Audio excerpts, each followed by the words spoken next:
धन्यवाद मान्यवर, आपने इस महत्वपूर्ण बिल पे मुझे अपनी बात कहने का मौका दिया। मान्यवर, मुझे आज वो दृश्य याद आ रहा है जब भारत की सरकार किसानों के खिलाफ 3 काला कानून लेकर आई थी और उस समय हमने रोका था मान्यवर, निवेदन किया था, विनती की थी, हाथ जोड़ा था कि किसानों के साथ विश्वासघात मत कीजिए, लेकिन सरकार ने नहीं सुनी। सर, हमने विरोध किया, हम बेल में आए, सरकार को चिताया, हमें सस्पेंड करके बाहर कर दिया गया। सर, 7 दिन तक इसी संसद के परिसर में हम लोग निलंबित करके रखे गए। सरकार ने हमारी बात नहीं सुनी।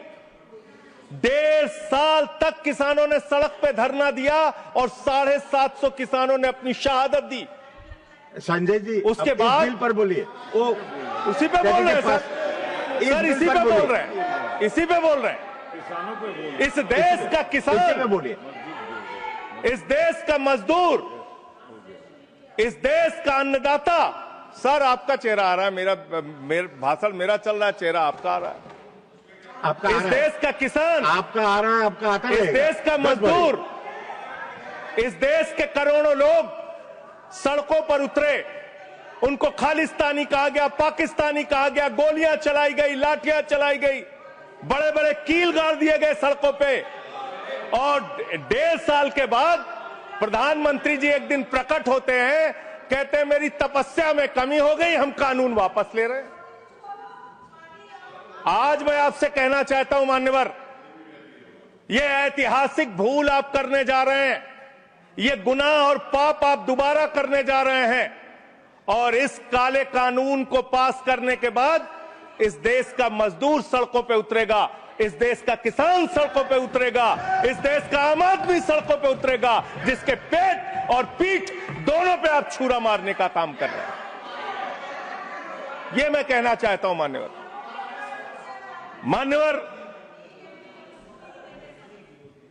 मान्यवर, यह बिल किस मंशा और उद्देश्य के तहत लाया गया है?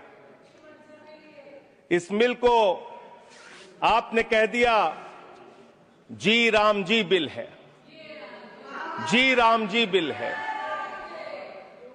भगवान श्री राम का नाम लेके कितना गुनाह आप अपना छिपाना चाहते हैं, कितना गुनाह छिपाना चाहते हैं? राष्ट्रपिता महात्मा गांधी से आपको क्या समस्या है मान्यवर? अरे वो राष्ट्रपिता महात्मा गांधी इतने महान है, इतने महान है, इतने महान है कि दुनिया के 80 देशों में उनकी प्रतिमा लगी हुई है मान्यवर, 80 देशों में। और जब G20 का सम्मेलन हुआ, दुनिया के तमाम राष्ट्राध्यक्ष आए, दुनिया के तमाम प्रधानमंत्री और राष्ट्रपति आए, तो भारत के प्रधानमंत्री को मजबूर होकर उसी राजघाट पर महात्मा गांधी के सामने सर झुकाना पड़ा। वो गोलवरकर की समाधि पे नहीं गए, गांधी की समाधि पे गए। वो गोडसे की समाधि पे नहीं गए, गांधी की समाधि पे गए मान्यवर, राष्ट्रपिता महात्मा गांधी जो राम राज्य की कल्पना करते थे, राष्ट्रपिता महात्मा गांधी जो रघुपति राघव राजा राम का पाठ करते थे, राष्ट्रपिता महात्मा गांधी जो भगवान श्री राम के सच्चे भक्त थे। और याद रखिएगा मान्यवर, इस सरकार को आपके माध्यम से कहना चाहता हूं, भगवान को अपने भक्त से बहुत प्यार होता है। आज भगवान श्री राम आपको श्राप दे रहे होंगे कि तुम हमारे भक्त को अपमानित कर रहे हो, तुम अपने भक्त को, तुम हमारे भक्त को अपमानित कर रहे हो। भगवान श्री राम आपको जरूर श्राप दे रहे होंगे मान्यवर, मैं शिवराज सिंह जी चौहान कृषि मंत्री जी को अटल जी के एक घटना से याद दिलाना चाहता हूं, राम के नाम का महत्व। एक उनके प्रतिद्वंदी ने बयान दिया मान्यवर, राजनीतिक प्रतिद्वंदी ने, उस प्रतिद्वंदी ने कहा अगर अटल जी को पूजा करनी है तो मेरी पूजा क्यों नहीं करते, मेरे नाम में भी राम लिखा हुआ है। अटल जी ने उसको जवाब दिया, राम हमारे लिए मर्यादा के प्रतीक हैं, राम हमारे लिए आदर्श हैं, राम हमारे लिए आराध्य हैं, राम हमारे लिए देवतुल्य हैं। अरे राम वो हैं जो पिता का वचन निभाने के लिए 14 वर्ष तक वनवास में रहे। राम वो हैं जिसने लंका का नाश किया। और राम चरित्र का नाम है, राम मर्यादा का नाम है, राम आदर्श का नाम है। राम के नाम में चरित्र होना चाहिए, वरना तो हराम में भी राम लिखा हुआ है, वरना तो हराम में भी राम लिखा हुआ है। इसलिए राम का नाम लगा लेने मात्र से आपके गुनाह नहीं छिप जाएंगे। सुखराम नाम था ना मान्यवर, बेड के नीचे रुपया मिला था, बेड के नीचे रुपया मिला था। और मैं सोच रहा था कि जब क्या इस जी राम जी योजना से आप भगवान श्री राम का सम्मान कर रहे हैं या अपमान कर रहे हैं? आप भगवान श्री राम का सम्मान कर रहे हैं या उनको गली मोहल्ले गांवों में बदनाम कर रहे हैं? मैं पढ़ रहा था, एक खबर मिली, राजस्थान में मनरेगा योजना में 200 करोड़ का भ्रष्टाचार।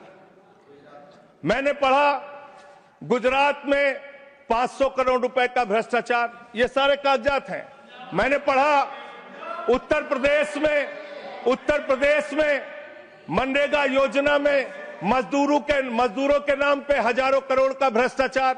हरियाणा में मान्य हजारों करोड़ का भ्रष्टाचार। सर योजना पे बोल रहा हूँ, सर योजना पे बोल रहा हूँ। सारा कागज चाहिए आपको, इनके भ्रष्टाचार का कागज चाहिए सर दे दूंगा, इनको दे दूंगा। लेकिन अब मैं सोच रहा था कि अब अगर चर्चा होगी तो क्या चर्चा होगी? लोग क्या कहेंगे? अरे भाजपाइयों ने जी राम जी योजना के तहत 1000 करोड़ का भ्रष्टाचार यूपी में कर लिया। अरे भाजपाइयों ने हरियाणा में 500 करोड़ रुपए का भ्रष्टाचार जी राम जी में कर लिया। अरे भाजपाइयों ने महाराष्ट्र में जी राम जी के नाम पे करोड़ों का भ्रष्टाचार कर लिया। हाइपोथेटिकल बात कर रहे हैं। भाजपाइयों ने गुजरात में तो क्या बोलूं सर? क्या आपत्ति है इनको सर? क्या बोलूं? जी राम जी ना बोलूं सर? अब तो गुजरात में सैकड़ों करोड़ का भ्रष्टाचार भाजपाइयों ने जी राम जी के नाम पे कर लिया। पूरे देश में गांव में बिल पास विधायक, इनके बीजेपी के विधायकों ने जी राम जी योजना में भ्रष्टाचार कर लिया। तो ये आप राम को सम्मान दे रहे हैं कि राम को अपमानित कर रहे हैं? आप राम को अपमानित कर रहे हैं। अरे बैठ जाओ, चंदा चोरी की है तुम लोगों ने, बैठ जाओ, चंदा चोरी की है तुमने भगवान श्री राम के नाम पे चंदा चोरी की है। बैठ जाओ, नहीं जाएगा। बैठ जाओ। मानवर देखिए हमारा समय खा रहे हैं सर ये लोग। मानवर, एक लाइन मुझे याद आती है, इस बिल को पढ़ने के बाद। मेहनत तो करता हूं, फिर भी घर खाली है बाबूजी। मेहनत तो करता हूं, फिर भी घर खाली है बाबूजी। मिट्टी के कुछ दीपक ले लो, दिवाली है बाबूजी। मिट्टी के कुछ दीपक ले लो, दिवाली है बाबूजी। गरीब रोल Point of order 110 110 एक मिनट 110 ऑर्डर सुन लेते हैं। It is the right of the member. Yes, it is the right. You are bringing everybody who is coming on the bail and he's asking all the things. No.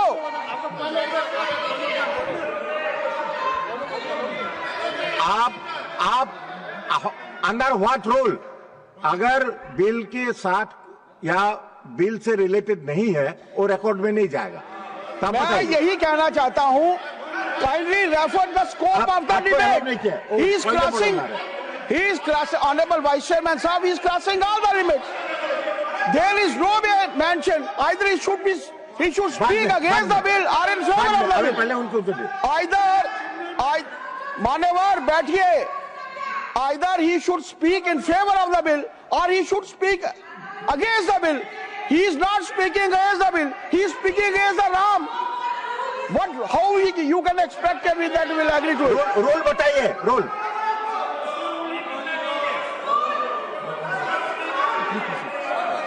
ठीक है, संजय जी कर देते हैं बोलने। Sir LOP wants to speak.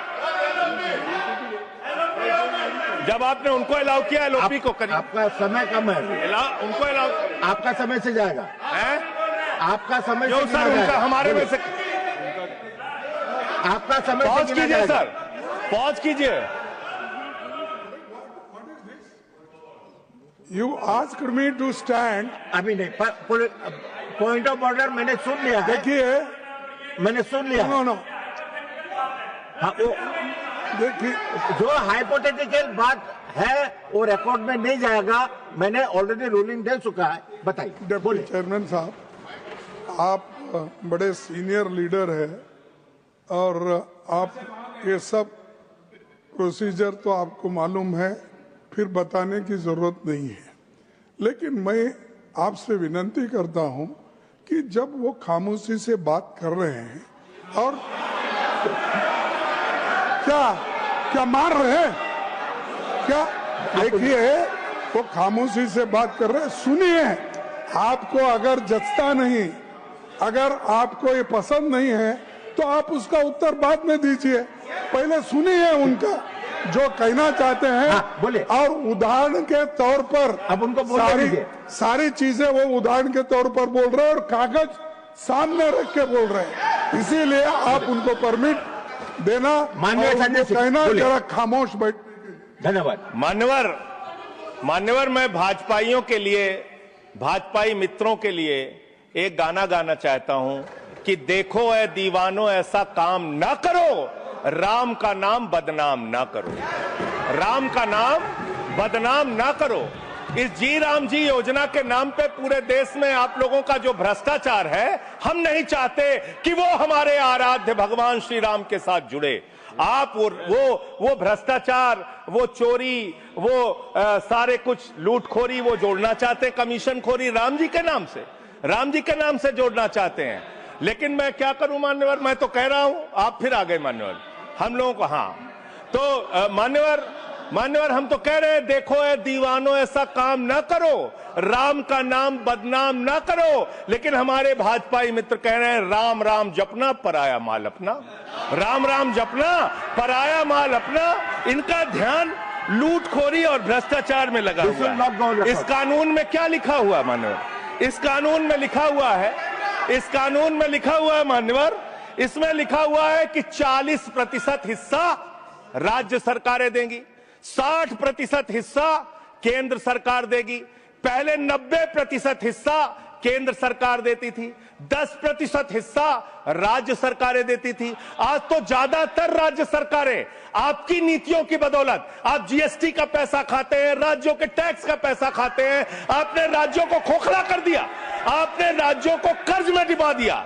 अब आप कह रहे हैं राज्य सरकारें इसमें पैसा लगाएंगी, यानी आप इस योजना को मारना चाहते हैं, आप इस देश के मजदूरों का हक मारना चाहते हैं, इस योजना को पूरी तरीके से खत्म और समाप्त करना चाहते हैं। इस मंशा से आप इस योजना को लेके आए हैं, क्योंकि राज्यों के ऊपर आज जो कर्जा है वो मैं पढ़ के आपके सामने सुनाना चाहता हूं। तमिलनाडु 8,34,000 करोड़ रुपए, उत्तर प्रदेश 7,69,000 करोड़ रुपए, महाराष्ट्र 7,22,000 करोड़ रुपए, पश्चिम बंगाल 6,58,000 करोड़ रुपए, कर्नाटक 5,57,000 करोड़ रुपए, राजस्थान 5,62,000 करोड़ रुपए, आंध्र प्रदेश 4,85,000 करोड़ रुपए, गुजरात 4,67,000 करोड़ रुपए, केरल 4,29,000 करोड़ रुपए, मध्य प्रदेश 4,18,000 करोड़ रुपए, तेलंगाना 3,89,000 करोड़ रुपए, बिहार 3,19,000 करोड़ रुपए। ये कर्जे में डूबे हुए राज्यों से, ये कर्जे में डूबे हुए राज्यों से आप ये कह रहे हैं कि 40% पैसा लगाओ, यानी कि सर आप ये हम बोल रहे हैं, कौन बोल रहा है सर? ये क्या हो रहा है? मैं आपसे पूछना चाहता हूं, राज्य जो कर्जे में डूबे हुए हैं, जो आप बोल रहे हैं वही रिकॉर्ड में जा रहा है। मान्यवर, मैं ये कहना चाहता हूं कि जो राज्य पहले से ही लाखों लाख करोड़ रुपए के कर्जे में डूबे हुए हैं, आप उनसे कह रहे हैं 40% पैसा आपको लगाना होगा।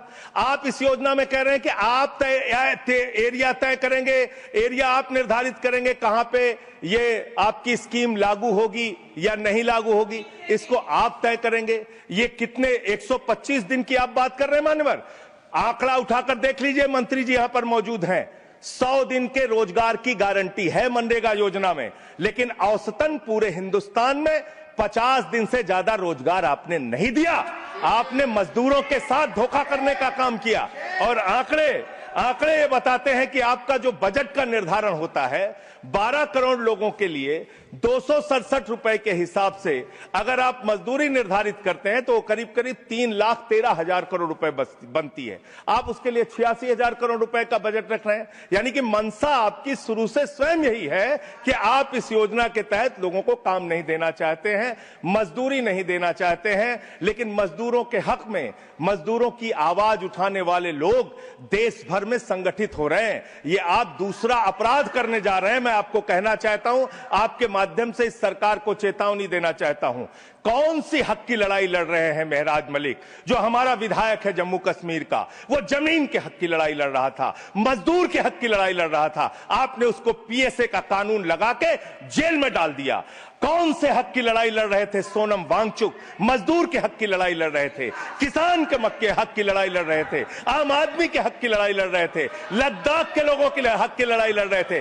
उस सोनम वांगचुक को, जो एक पढ़े लिखे प्रतिष्ठित व्यक्ति हैं, उनको आपने पकड़कर जेल में डालने का काम किया। आप पूरे देश में जबरदस्ती मामला है जी, तो ये रिकॉर्ड में नहीं जाएगा। क्यों नहीं जाएगा सर? क्यों नहीं जाएगा सर? मजदूर के लिए लड़ने वाले क्यों नहीं जाएगा? मैटर जो सर, है क्यों नहीं जाएंगे? वो रिकॉर्ड में नहीं जाएगा। आगे बोले सर, आगे बोले सर। मैं इस अवसर पर पंडित राम नरेश त्रिपाठी, जो हमारे सुल्तानपुर के हैं, उनकी एक कविता पढ़ना चाहूंगा।